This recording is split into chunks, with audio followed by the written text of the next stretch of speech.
ఊర్లో ఇద్దరు మనుషులు ఉన్నారు. వాళ్ళకు చెరు ఉన్నది. టైం పాస్ కానప్పుడు పోయి అందులో చేపలు పడతారు. కానీ అందులో ఒక ఆయన జరంత హుషారుతనం చూపించి పక్క పొంటున్న ఆయన చెరువులకు గాలం విసిరి చేపలు పట్టుడు మొదలుపెట్టిండు. మరి ఇటు దిక్కున్న ఆయన ఊకుంటాడా? ఊకోడు కదా. ఆయన కూడా అదే పని చేస్తాడు. కానీ ఇక్కడ జరంత తెలివితోని చెరువులకు గాలం వేయకుండా పక్కైన సంచులకు గాలం విసిరిండట. అగో ఈ గాలం ఏంది చేపలేందని చూస్తున్నారా? అత్యాశకు పోతే ఉన్నది పోతుంది, తెచ్చుకున్నది పోతుంది అన్నట్టే అవుతున్నది. పోండి చేయి పాటోళ్ళ కదా. 64 మంది ఎమ్మెల్యేలు ఉండగా కారు పాటోళ్లకు సూటి పెట్టిండ్రు. రేవంత్ సారు మంగమ్మ శపథాలు చేసి కారు పాటోళ్లను గుంజుకునే కార్యం మొదలుపెట్టిండు. 10 మందిని తీసుకుపోయి కండువా కప్పిండు. ఉన్నోళ్ళందరినీ గుంజుకపోతానని కూడా చెప్పిండు. కానీ వచ్చినోళ్లే కాదు, చేయి పార్టీ మీద గెలిచినోళ్ళు కూడా పార్టీలో ఉంటారా పోతారా అనే భయం వచ్చిందట రేవంత్ సారుకు.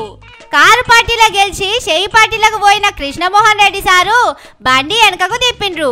గాంధీ భవన్లోకి వెళ్ళి తెలంగాణ భవన్ కు మళ్ళొస్తా జరంతా జాగిన్రని కేటీఆర్ సార్ను అడిగిందట.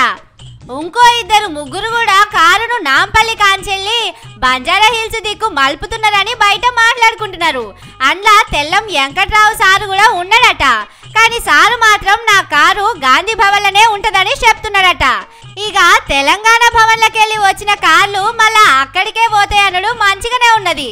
కానీ చేయి పార్టీ ఉన్నోళ్ళు, చేయి పార్టీ గుర్తు మీద గెలిచినోళ్ళు 1-2 పెద్దోళ్ళు కూడా గాంధీ భవన్లోకి వెళ్ళి కారు బయటికి తీసే ప్లానింగ్ చేస్తున్నారట. అక్కడున్న పాతోళ్ళకే అక్కడ జాగా జాల్చలేదట. దీంతో కారులకెళ్ళి వచ్చిన వాళ్ళను కూసోనిస్తలేరట, నిల్సోనిస్తలేరట. గాంధీ భవన్లోనే కాదు సీఎం సారోళ్ళ ఇంటికాడ కూడా అట్లనే అవుతున్నదంటున్నారు. సొచ్చినాడు సోమలింగం, సొచ్చినాక రామలింగం అన్నట్టే చేస్తున్నాడట రేవంత్ సారు. దీంతో ఊరికి ఉల్లిగడ్డ పకోడీ తినుడు కంటే ఉన్న కాడనే ఉండి పూటకు పిరికెడు మెతుకులు తిన్నా మంచిదేనని చాలా మంది అనుకుంటున్నారట. ఈ లెక్కన చేయి పార్టీలో ఎందరుంటారో, ఎందరు పోతారో చూడాలి.